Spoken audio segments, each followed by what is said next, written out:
اللہ من الشیطان اللعین الرجیم بسم اللہ الرحمن الرحیم الحمد للہ الذی ہدانا لہذا وما كنا لنہتدی لولا ان ہدانا اللہ لقد جاءت رسل ربنا بالحق الصلاة والسلام علی النبی الامی العربی القرشی المکی المدنی البطحی الابتہی الشام الدافع جیشات الاباطیل والدامغ صولات الازالیل مولن الحق بالحق بالقاسم محمد اللہم صلی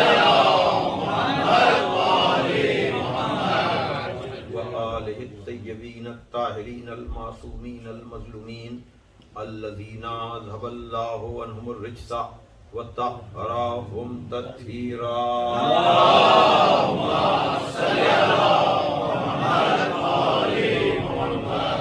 لعنۃ اللہ علی اعدائہم اجمعین من الآن الی یوم الدین اما بعد فقد قال علی علیہ السلام الاسلام هو التسلیم والتسلیم هو اليقین والیقین هو التصدیق والتصدیق هو الاقرار والاقرار هو الاداء والاداء هو العمل صلوات بھیجو اللہم صلی علی محمد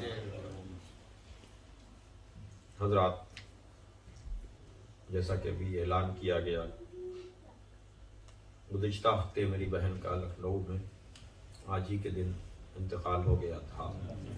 میں سبھی مومنین کا، بالخصوص عباس مہدی صاحب اور اسلامک مصطفیٰ اسلامک سینٹر کے اراکین کا تہہ دل سے شکر گزار ہوں کہ انہوں نے اس غم میں میرا ساتھ دیا اور میری بہن کے لیے ایصال ثواب کیا۔ خداوند عالم آپ سب کی توفیقات میں اضافہ فرمائے، آپ سب کے مرحومین کے گناہان کبیرہ اور صغیرہ کو معاف فرمائے، ان کے درجات کو بلند فرمائے۔ میں نے کل اسلام اور کربلا کے موضوع پر ایک سلسلہ گفتگو کا آغاز کیا۔ گفتگو کا ذریعہ خدائے فصاحت، مولائے بلاغت، غالب علی کل غالب، مطلوب کل طالب، حضرت علی ابن ابی طالب علیہ السلام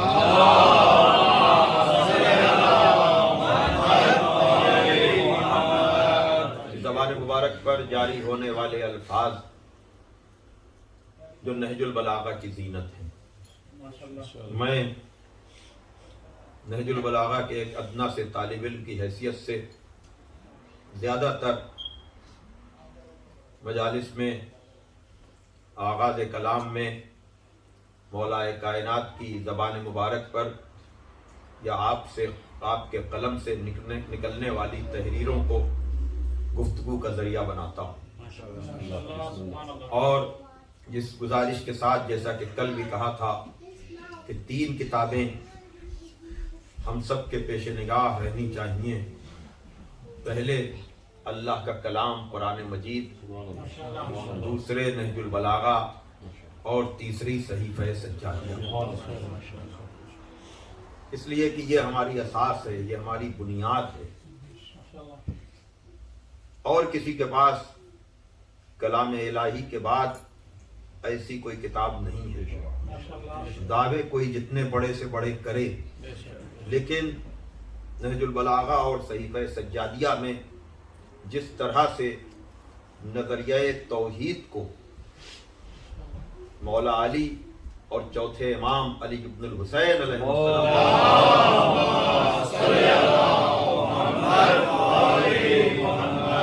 پیش کیا ہے، اس کا اندازہ وہی کر سکتا ہے جس نے ان کتابوں کا مطالعہ کیا ہو، ان کتابوں کی تلاوت کی ہو۔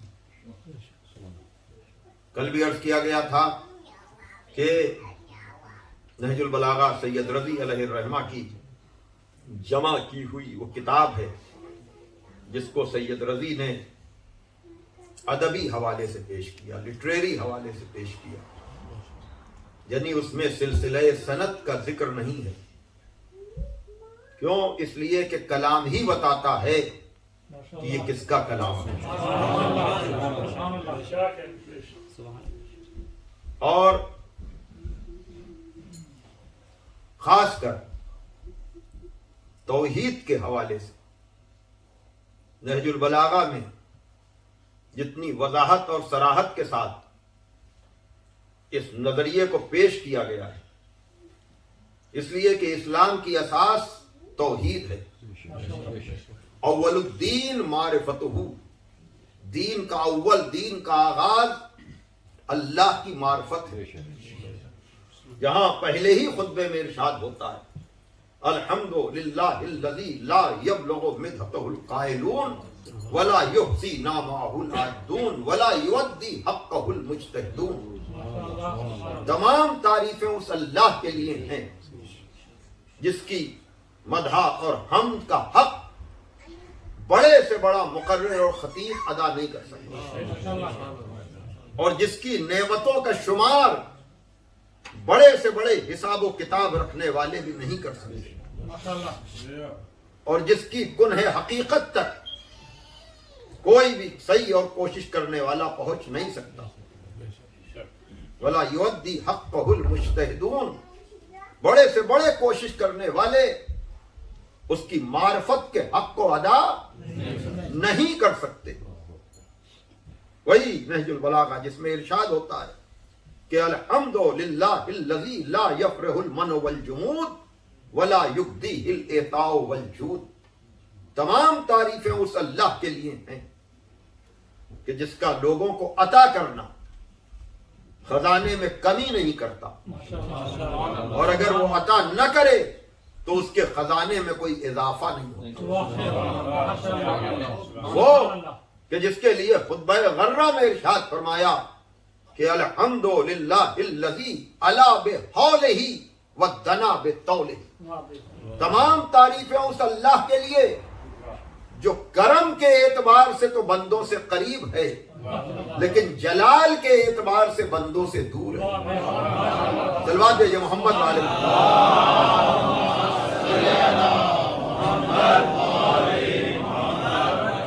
جہاں نظریہ توحید پر بڑی بڑی کتابیں لکھی گئیں، وہاں اس موحد نے دو جملوں میں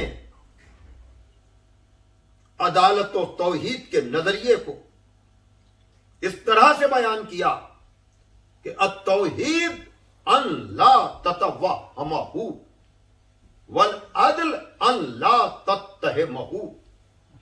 توحید یہ ہے کہ اس کے بارے میں وہم و گمان سے کام نہ لیا. التوحید ان لا تتوہمہ، توحید یہ ہے کہ وہاں وہم و گمان نہ ہو. والعدل ان لا تتہمہ، اور عدل یہ ہے کہ اس پر تہمتیں نہ لگائی جائیں، اس پر الزامات نہ لگائے جائیں. ہے کوئی جو اس طرح سے بات کرے؟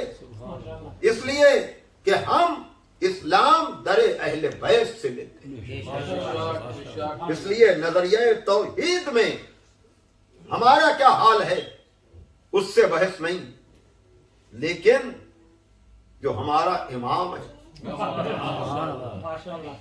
اس نے نظریہ توحید کو کہا وہاں وہم و گمان نہیں. اور یہ کہہ کون سکتا ہے سوائے اس کے کہ جو یہ کہے کہ لو کشف الغطاء لمزددت یقینا، اگر حجاب ہٹ بھی جائیں تو میرے یقین میں کوئی اضافہ نہیں. صلوات بھیجئے محمد والے.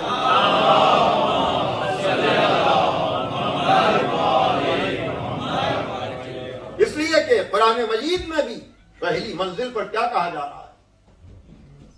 الف لام میم کے بعد ذالک الکتاب لا ریب فیہ ھدی للمتقین الذین یؤمنون بالغیب. غیب پر ایمان پہلی منزل ہے، اس لیے کہ خدا نظر نہیں آتا، اسے دیکھا نہیں جا سکتا، اسے چکھا نہیں جا سکتا، اسے اپنے ذہن میں لایا نہیں جا سکتا. تو اس کو سمجھے کون، اس کو جانے کون؟ تو اللہ نے واسطوں کا انتظام کیا، وسیلوں کا انتظام کیا. چاہے نبی ہو، چاہے رسول ہو، چاہے امام ہو، یہ سب خدا اور بندوں کے درمیان وسیلے ہیں، واسطے ہیں۔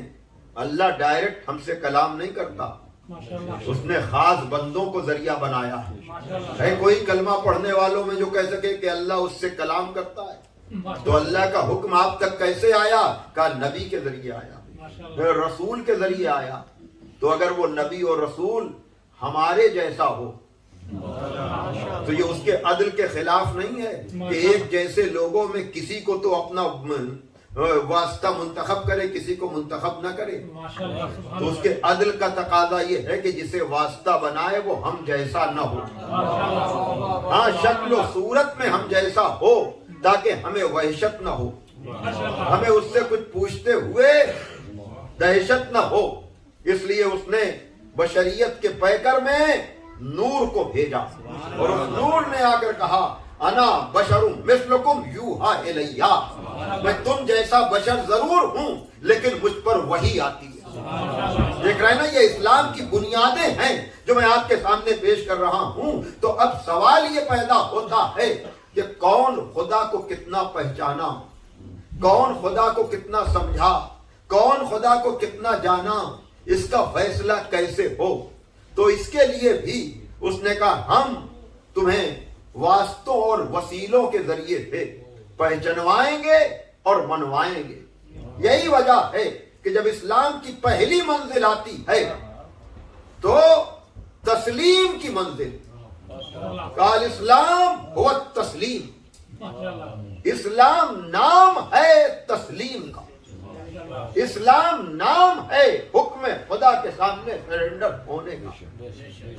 اس لیے کہ ہمارے خالق سے زیادہ ہماری مصلحتوں کو اور کوئی نہیں سمجھ سکتا، ہمارے مالک سے زیادہ ہماری ضرورتوں کو اور کوئی نہیں سمجھ سکتا۔ تو جب اسلام کی بات آتی ہے تو تسلیم کی منزل پر آ کر ہمیں ایک ہی گھرانہ نظر آتا ہے کہ جس نے بتایا کہ منزل تسلیم کسے کہتے ہیں، منزل تسلیم کیا ہوتی ہے۔ ورنہ اور جگہوں پر آپ جائیں گے، اس لیے کہ ہم بہت بحث چلتی ہے اس بات کی کہ اسلام لیا کس سے جائے، اسلام کا سورس کیا ہو، اسلام کا وسیلہ کیا ہو، اسلام کا واسطہ کیا ہو۔ تو امت مسلمہ نے یہ کہا کہ رسول کے پاس بیٹھنے والوں کو ذریعہ بنایا جائے، یا رسول کے گھر میں رہنے والی ازواج کو ذریعہ بنایا جائے۔ لیکن سمپل اور سادہ سی بات اگر آپ دیکھیں تو ازواج اسلام بتائیں گی لیکن گھر کے اندر کا، اصحاب اسلام بتائیں گے لیکن گھر کے باہر کا، توجہ فرمائیے گا، لیکن وہ گھر کے باہر نہیں آ سکتی اور وہ گھر کے اندر نہیں جا سکتے۔ تو اگر کوئی ایسا ہو جو گھر کے اندر بھی نبی کے ساتھ ہو، گھر کے باہر بھی نبی کے ساتھ ہو، قرآنی انداز میں بات کی جائے، آیہ تطہیر میں بھی نبی کے ساتھ ہو، آیہ مباہلہ میں بھی نبی کے ساتھ ہو، صلوات کہ محمد والے محمد،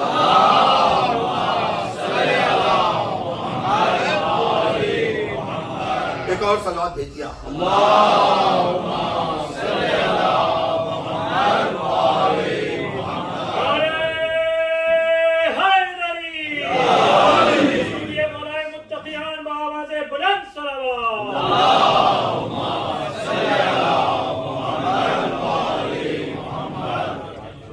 اسلام کی نسبت سے چند باتیں۔ پہلی بات تو یہ ہے کہ اسلام دین جو ہے یہ دو معنی میں استعمال ہوتا ہے۔ قرآن میں زیادہ تر اسلام جہاں جہاں دین کے معنی میں استعمال ہوا ہے وہاں شریعت محمد مراد نہیں ہے،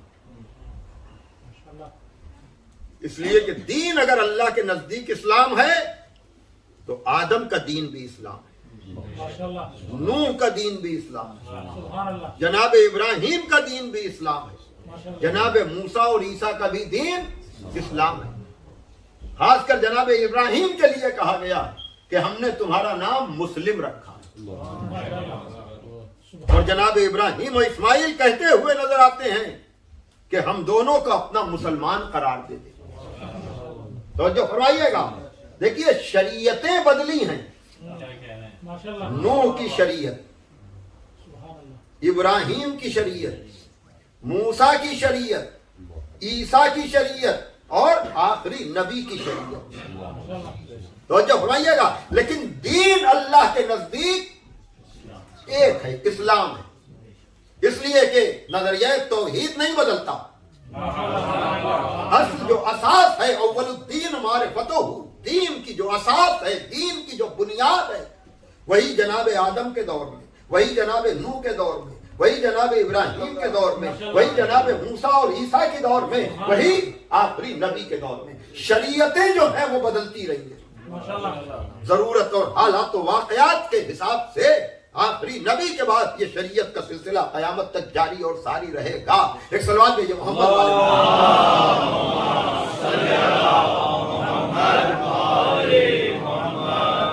اور اس میں سب سے پہلی چیز جو ہے وہ تسلیم کی ہے. اگر حکم کے سامنے سر تسلیم خم نہیں. ہاں ملائکہ سے بھی کہا گیا تھا کہ آدم کو سجدہ کرو. ایک نے کہا کہ کسے بنا رہا ہے؟ توجہ فرمائیے گا. میں نے کہا اسے تو آگ سے بنایا ہے، اسے تو مٹی سے بنایا ہے، مجھے تو آگ سے بنایا ہے. اور آگ جو ہے وہ مٹی سے افضل ہوتی ہے. ملائکہ کی بھی دبی دبی آواز آئی تھی. توجہ فرمائیے گا کہ کسے بنا رہا ہے. دیکھیے دین کو سمجھنے میں، حکم کو سمجھنے میں اگر دقت ہو تو سمجھنے کی کوشش کیجئے، اعتراض نہ کیجئے. بڑی توجہ.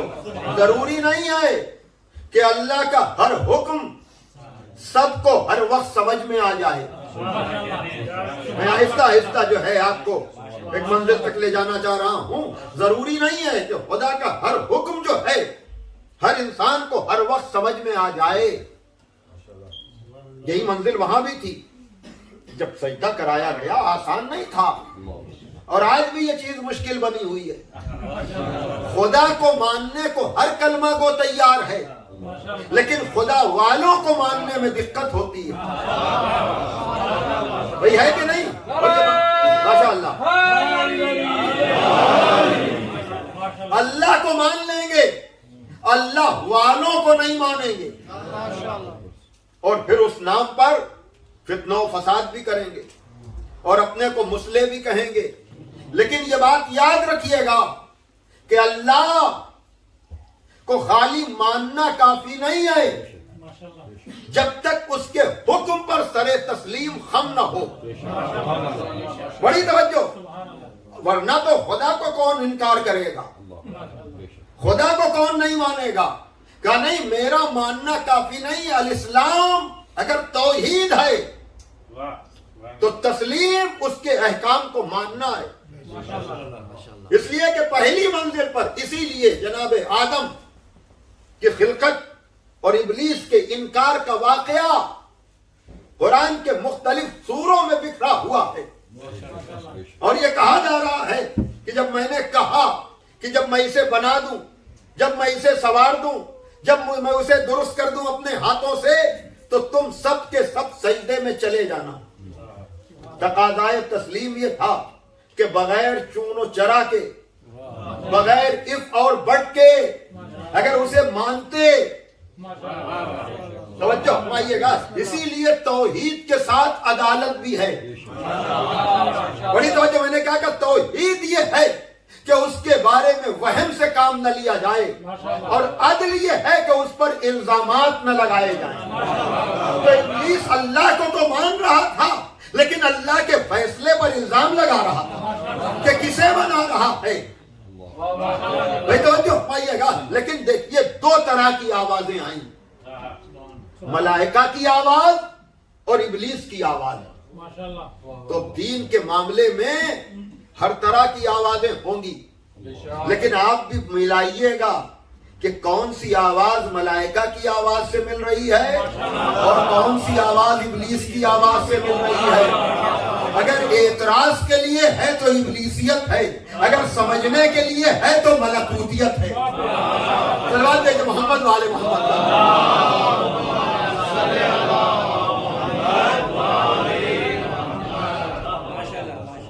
ابلیس ڈٹ گیا اس بات کے اوپر کہ نہیں، میں تو اسے سجدہ نہیں کروں گا۔ لیکن ملائکہ کا کیا ہوا؟ ملائکہ سے جب کہا کہ اگر تم اپنے کو لائق خلافت سمجھتے ہو، میری نمائندگی کے لائق اپنے کو سمجھتے ہو، تو یہ پرچہ ہے امتحان کا، علم کی بنیاد پر آؤ۔ تو اول روز پروردگار عالم نے بات طے کر دی کہ ہمارا عہدہ عبادتوں کی بنیاد پر نہیں ملتا، علم کی بنیاد پر ملا کرتا ہے۔ صلوات بھیجیے نا محمد والے محمد کا۔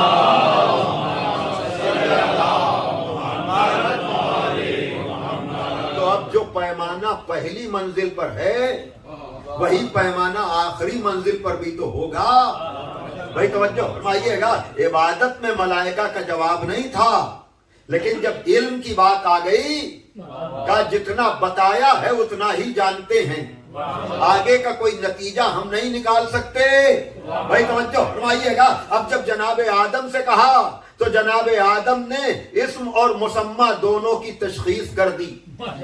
توجہ فرمائیے گا، اور اپنے لیے جناب آدم نے یہ طے کرا لیا، اور ملائکہ نے بھی کہا معبود جو تو جانتا ہے وہ ہم نہیں جانتے۔ یعنی سوال کیا تو جب اللہ نے کہا کہ تم جو نہیں جانتے ہو تو پھر اس پر بحث و مباحثہ نہ کرو۔ توجہ فرمائیے گا، ورنہ ملائکہ کہہ کیا رہے تھے؟ کہا اسے بنا رہا ہے جو زمین پر جا کر خوریزی کرے۔ توجہ کیجئے گا، یعنی یہ نسبت دے کر کے کہ اسے بنا رہا ہے جو زمین پر جا کر خوریزی کرے، لیکن اللہ نے کہا نہیں، جو میں جانتا ہوں وہ تم نہیں جانتے۔ میں بہت جلدی سے بہت بڑا سفر طے کرنا چاہ رہا ہوں، اس لیے کہ 5 مجلسوں میں زیادہ موقع نہیں ہوتا ہے کہ بہت تفصیلات میں آپ کو لے جایا جائے۔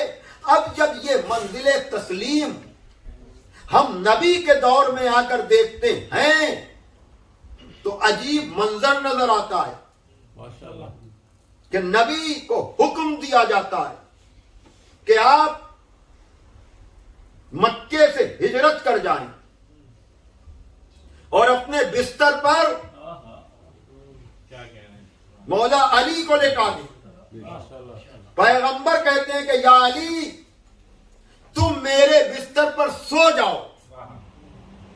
اب تسلیم کا کمال یہ ہے کہ میرا مولا یہ نہیں کہتا کہ میں سوؤں گا تو ہوگا کیا، یہ بحث نہیں ہے کہ میرے سونے سے آپ کو فائدہ کیا ہوگا، بس ایک چیز پوچھی، کیا میرے سونے سے آپ کی جان بچ جائے گی؟ بڑی توجہ، یہ نہیں کہا کہ سونے سے فائدہ کیا ہوگا، ورنہ اگر منزل تسلیم نہ ہوتی، بڑی توجہ، تو آدمی یہ کہتا کہ ارے آپ کی حفاظت مجھے کرنی ہے۔ حفاظت جاگ کر کی جاتی ہے، سو کر نہیں ہوتی۔ صلوات پڑھیں آپ محمد والے محمد پر۔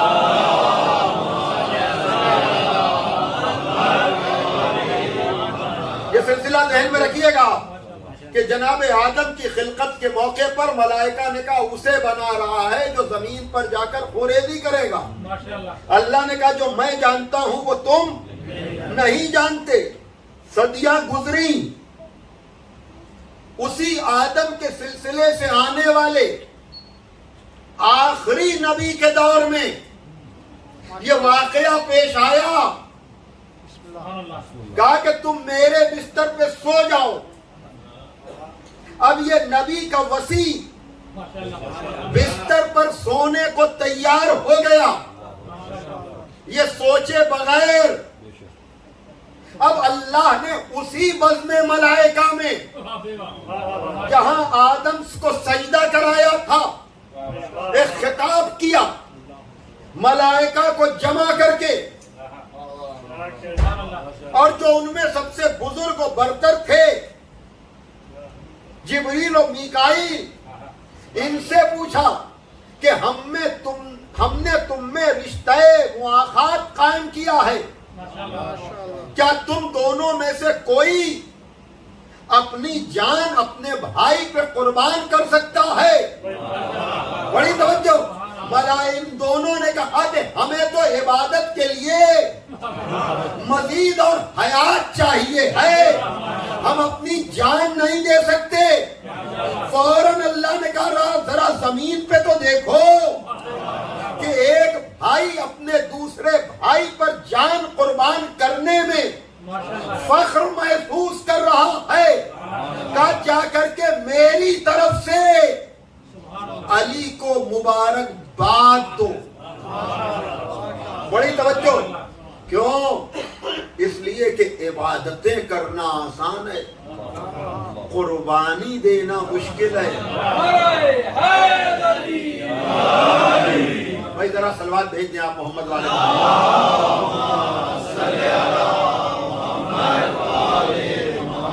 اور یہاں خلافت الہیہ کے لیے خالی عبادتیں نہیں، جان کی قربانی بھی اگر ہو تب نمائندے بنو۔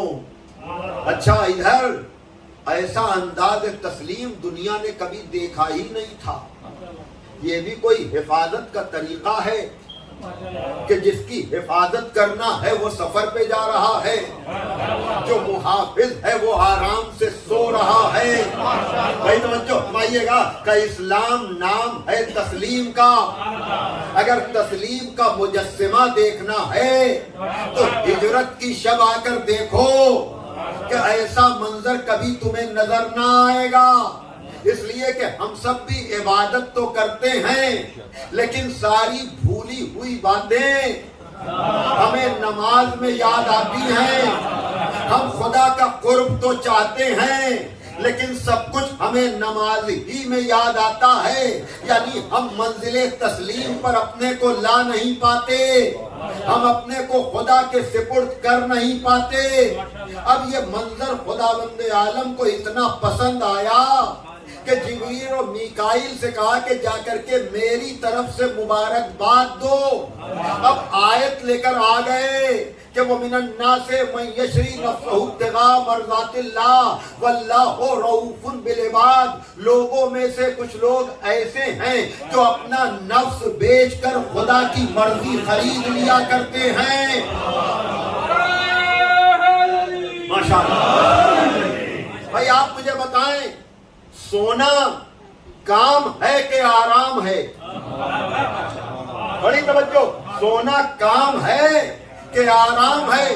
بھائی سونا تو آرام ہے نا، تو کیا کہنا اس بندے کا کہ جو آرام کی منزل پر مرضی خدا کا مالک بن جائے؟ بھائی سلام، ماشاءاللہ۔ اسی لیے نہج البلاغہ میں مولا کائنات نے کہا، اس لیے کہ الاسلام هو التسلیم والتسلیم هو الیقین۔ عجیب منزل ہے کہ نوم علی یقین خیر من صلاۃ فی شک۔ یقین کی نیند اس نماز سے بہتر ہے جو شک کے عالم میں پڑھی جائے۔ بھائی عجیب منزل ہے، نوم علی یقین، الاسلام هو التسلیم والتسلیم هو الیقین۔ اور جب تسلیم کا بندہ بستر پہ سویا تو خدا کو یہ سونا اتنا پسند آیا کہ اس نے کہا کیسے ہیں وہ لوگ جو اپنا نفس بیچ کر میری مرضی کے مالک بن جاتے ہیں۔ اور ادھر مولا علی نے کہا نوم علی یقین، یقین کی نیند اس نماز سے بہتر ہے۔ ارے میں کہاں جاؤں گا؟ جو پائیے گا جو شک کے عالم میں پڑھی جائے۔ بھائی ہم سے لوگ کہتے ہیں آپ اہل بیت ہی سے اسلام کیوں لیتے ہیں؟ ارے ہم اس لیے لیتے ہیں کہ جن کے سونے میں بھی خدا کی مرضی ہے۔ اور ہجرت کی شب دوسرے گروہ کے افراد بھی ہیں، لیکن وہاں جب ہم منظر دیکھتے ہیں تو نبی کے ساتھ ہونے پر بھی ڈر ہے، اور یہاں تنہا رہنے پر بھی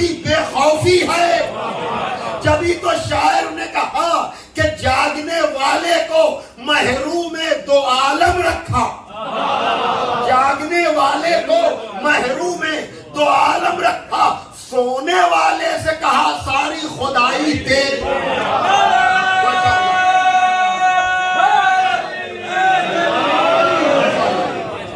سلوات دے محمد والے محمد۔ نعرہ تکبیر، نعرہ رسالت، نعرہ حیدری، مشنود امام زمانہ بلند تر سلام۔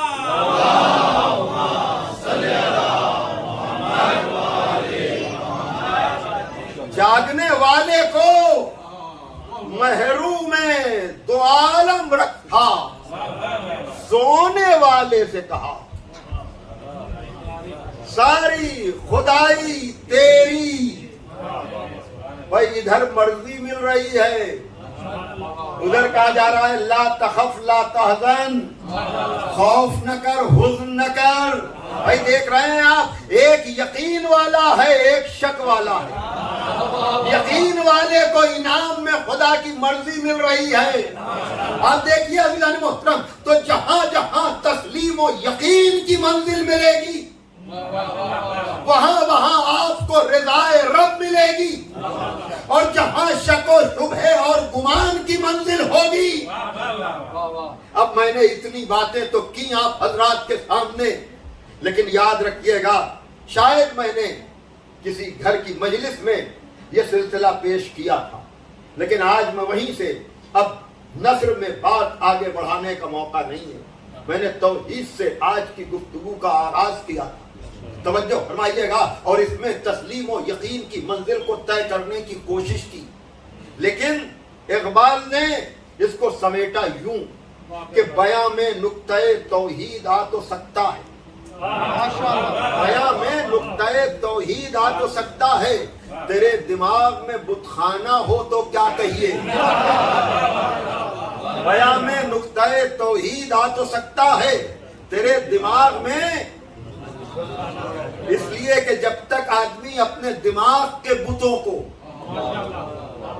اور یاد رکھیے گا یہی اقبال ہیں جو مولا علی کے لیے کہتے ہیں اے فاتح خیبر دل من، اے میرے دل کے خیبر کو فتح کرنے والے، اے ماہی نقش باطل من، اے ہمارے باطل نقش کو مٹانے والے۔ توجہ پائیے گا، ان کی محبت ہی میں جو ہے، اس لیے کہ یہی وہ ہے کہ جس نے کعبے کے بتوں کو بھی توڑا، اور یہی وہ ہے جس نے چلتے پھرتے بتوں کو بھی توڑا، کسی کو بدر میں توڑا، کسی کو احد میں توڑا، کسی کو خیبر میں توڑا، کسی کو خندق میں توڑا۔ یاد رکھیے گا عزیزان محترم، اور یہ عجیب ذات ہے کہ ہمارے ایمان کو اسی کا سہارا ہے، اور ایمان ہی کو نہیں، عمل کی منزل پر بھی، اس لیے کہ خالی ایمان کی بات نہیں، خالی توحید کی بات نہیں۔ اقبال تو یہاں تک کہتے ہیں کہ مسجد تو بنا دی شب بھر میں ایمان کی حرارت والوں نے، دل اپنا پرانا پاپی تھا برسوں میں نمازی بن نہ سکا۔ بڑی توجہ، لیکن بات یہاں تک رکتی نہیں ہے۔ اگر وہ منزل ہے جہاں توحید کی منزل ہے کہ جب تک آدمی اپنے ذہن و دل و دماغ کو، اقبال ہی تو ہیں جو یہ کہہ رہے ہیں، اسلام کی بات ہو رہی ہے کہ زبان سے کہہ بھی دیا لا الہ تو کیا حاصل، زبان سے کہہ بھی دیا لا الہ تو کیا حاصل، دل و نگاہ مسلمان نہیں تو کچھ بھی نہیں۔ انسان پہلے اپنے دل کو مسلمان کرے، انسان پہلے اپنی نگاہ کو مسلمان کرے، ورنہ نماز کا کوئی فائدہ نہیں۔ ساری بھولی ہوئی باتیں تو مسلمانوں کو نماز میں یاد آتی ہیں، جبھی تو اقبال کہتے ہیں کہ تیرا دل تو ہے صنم آشنا، تیرا دل تو ہے صنم آشنا، تجھے کیا ملے گا نماز میں۔ بڑی توجہ، اب اسلام سے کربلا تک میں آپ کو ایک منٹ میں لے کر کے آنا چاہ رہا ہوں۔ اگر یہ پوری تمہید اور یہ پوری تفصیل اور یہ پوری گفتگو آپ کے ذہن میں ہے تو جوش ملیہ بادی نے ایمان و عمل صالح کو سمیٹ کر کربلا کے سجدے کو سامنے رکھ کر جو بیان کر دیا وہ یہ کہ کیا نماز شاہ تھی ارکان ایمانی کے ساتھ، کیا نماز شاہ تھی ارکان ایمانی کے ساتھ کہ دل بھی جھک جاتا تھا ہر سجدے میں پیشانی کے ساتھ۔ کیا نماز شاد ہی ارکان ایمانی کے ساتھ کہ دل بھی جھک جاتا ہے ہر سجدے. اور یہی وجہ ہے کہ میر تقی میر نے اسی منزل تسلیم کو سامنے رکھ کر عجب شعر کہہ دیا کہ زیر شمشیر ستم میر تڑپنا کیسا. زیر شمشیر ستم میر تڑپنا کیسا. سر بھی تسلیم محبت میں ہلایا نہ گیا. زیر شمشیر ستم میر تڑپنا کیسا. سر بھی تسلیم محبت میں. ہاں کیا کہنا اس سجدے کا جو حسین ابن علی نے کیا. کل انشاءاللہ چند باتیں اور اسی حوالے سے میں عرض کروں گا، لیکن آج یقیناً یہ 40 کی مجلسیں، یہ چہلم کی مجلسیں، چاہے اشرا ہو چاہے 40 کی یہ مجالس ہوں، فضائل تو ہوتے ہی ہیں، لیکن یہ مجمع دور دور سے حسین ابن علی کی مصیبت کو یاد کر کے رونے کے لیے آتا. خداوند عالم آپ کی توفیقات میں اضافہ کرے. یقیناً 40 کی جو خبریں آپ کو مل رہی ہوں گی، آپ کا بھی دل چاہتا ہوگا کہ کاش ہم بھی وہاں ہوتے. کچھ لوگ نیت بھی کر رہے ہوں گے کہ کسی ایک سال تو ہم بھی جائیں گے 40 کے موقع پر اور مشی کریں گے، دعا کریں گے حسین کی مظلومی کو یاد کرتے ہوئے. ہاں عزاداروں، 40 72 کا چہلم ہے.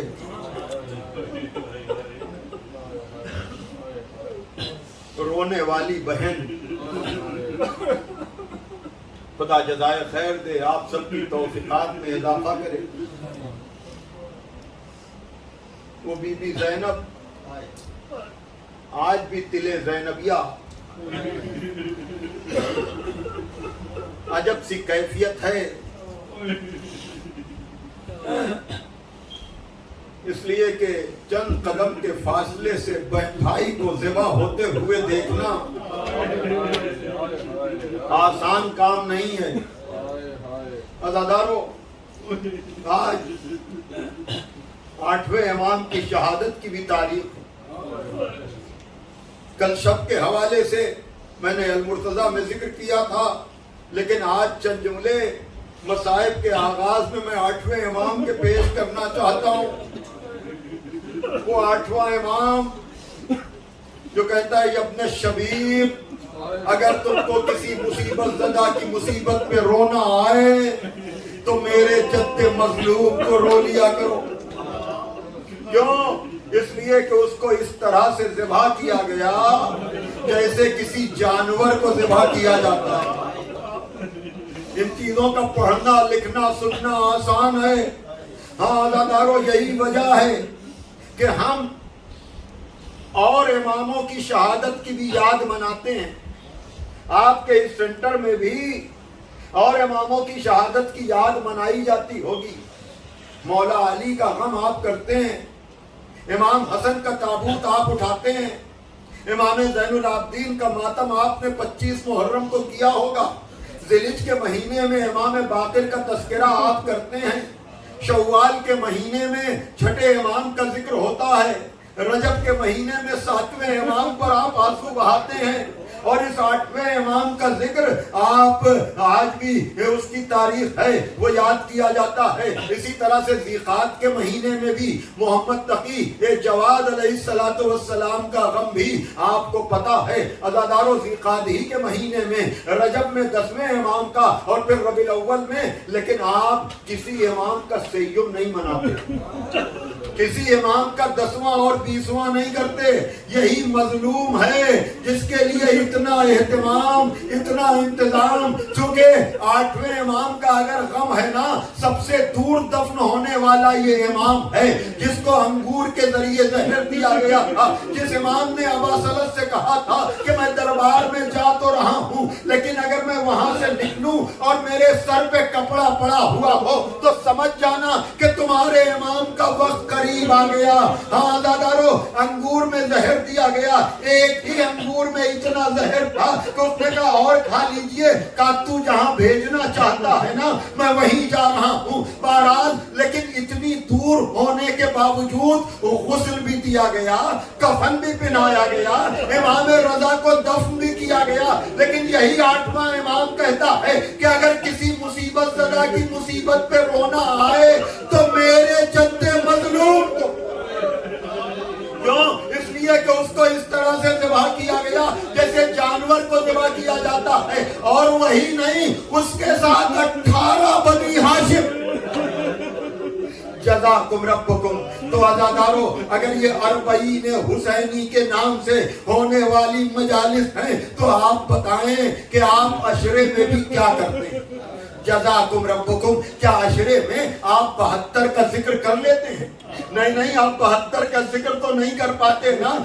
چند اصحاب کا ذکر کرتے ہیں, پھر اون محمد کی بات آ جاتی ہے, پھر جناب قاسم کا ذکر ہوتا ہے, پھر جناب علی اکبر, جناب علی اصغر اور امام حسین. ہاں عزادارو, لیکن شروعات آپ جناب حر سے کرتے ہیں. کون جناب حر جو ہراول لشکر حسین ہے؟ کون جناب حر جو لشکر یزید کی طرف تھا؟ لیکن جب العطش کی آواز, ہائے پیاس کی آواز آئی ہے تو حر خیمے کے سامنے ٹہل رہے تھے. جب پوچھنے والے نے پوچھا ہے حر تمہارا یہ عالم کیا ہے, کیا سمجھنا چاہتے ہو؟ دریا کے کنارے لائے, خیام حسینی کی طرف سے ہوا کا جھونکا آیا, چھوٹے چھوٹے بچوں کی آواز, العطش, ہائے پیاس, العطش قد قتلنا, ہائے پیاس ہمیں مارے ڈال رہی ہے. کہا یہ پیاس ان بچوں کو مارے ڈال رہی ہے اور یہ آواز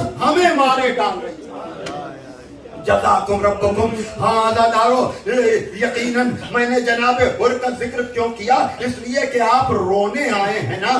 یاد رکھیے گا جناب حر کے بیٹے کے لاشے پر مولا حسین بڑی تیزی کے ساتھ دوڑتے ہوئے گئے تھے, لیکن جب پہنچے ہیں تو عجب منظر دیکھا کہ حر سے پہلے خود مولا حسین پہنچ چکے تھے. زانو پہ بیٹے کا سر تھا, باپ نے چاہا کہ بیٹے کے لاشے کو اٹھائیں, مولا حسین نے روک دیا. اے حر یہ غضب نہ کر, کہیں کوئی بوڑھا باپ جوان کا لاشا اٹھاتا ہے. میں کہوں گا مولا حر کو تو روک دیا, لیکن جب آپ کا اکبر, جزاکم ربکم. ہاں عزادارو, آپ دور دور سے آئے ہیں, خدا آپ کے آنکھوں کو رومال زہرا میں جگا دے. یہ روایت ضرور سن لیجئے تاکہ جب بھی آپ روئیں تو آپ اپنی قسمت پہ فخر کریں کہ یہ آنسو جا کہاں رہے ہیں. اس لیے کہ جب جناب حر گئے نا اور کہا کہ آقا میرا آخری سلام قبول کیجئے, امام حسین بڑی تیزی کے ساتھ دوڑتے ہوئے جناب حر کی آواز پر گئے ہیں, گھوڑے کو دوڑاتے ہوئے. جا کر کے دیکھا حر کی پیشانی پر ایک تیر لگا ہوا ہے, سر کو زانو پر رکھ کر کے بسم اللہ و باللہ کہہ کے حر کی پیشانی سے تیر نکالا. لیکن تیر کو جیسے ہی نکالا خون کا فوارہ چھوٹا.